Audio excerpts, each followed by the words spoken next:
Politik uang merupakan upaya untuk mempengaruhi para pemilih atau penyelenggara pemilu dengan memberikan sebuah imbalan berupa uang yang biasa disebut dengan serangan fajar.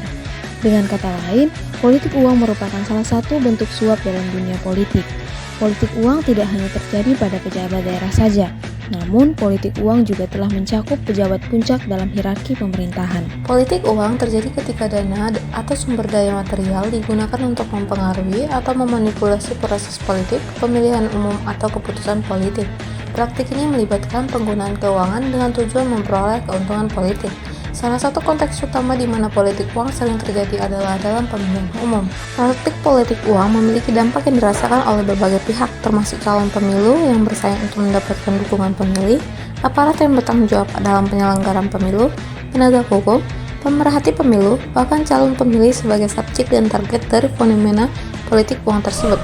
Menjelang pemilu, biasanya para calon kepala daerah atau anggota legislatif akan melakukan apapun untuk memberikan pengaruh terhadap masyarakat.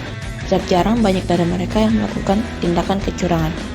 Tindakan tersebut dapat dilakukan dengan cara memberikan sembako atau memberikan amplop yang membersihkan uang kepada masyarakat. Tidak diherankan lagi jika praktik ini juga sering terjadi di saat menjelang pemilu, karena setiap calon yang ada menginginkan kemenangan dan mereka pun melakukan berbagai cara untuk meraih hal tersebut, salah satunya yaitu dengan cara menarik simpati masyarakat melalui adanya praktik politik uang. Secara umum, teori ini menyoroti dampak negatif politik uang terhadap demokrasi dan proses politik.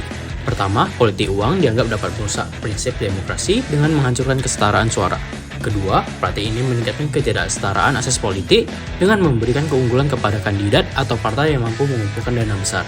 Praktik ini berpotensi menciptakan ketidakstabilan politik dengan mengubah proses pemilihan menjadi arena permainan finansial daripada refleksi, aspirasi, dan dukungan masyarakat. Politik uang dalam pemilu sering terjadi dan mempengaruhi pemilihan dengan potensi menciptakan pemimpin berkualitas rendah. Fenomena ini merugikan demokrasi dan mengakibatkan kurangnya partisipasi masyarakat karena pemilu dianggap sebagai ajang jual beli suara. Saatnya edukasi. Politik uang itu merusak demokrasi, teman-teman. Ayo, peran aktif masyarakat perlu kita tingkatkan lagi. Penguatan regulasi juga perlu. Ingat, politik uang bukan cara membangun masa depan yang adil. Bersama kita lawan praktik ini. Mari ciptakan pemilu bersih demi cita-cita demokrasi sesungguhnya. Sampai jumpa.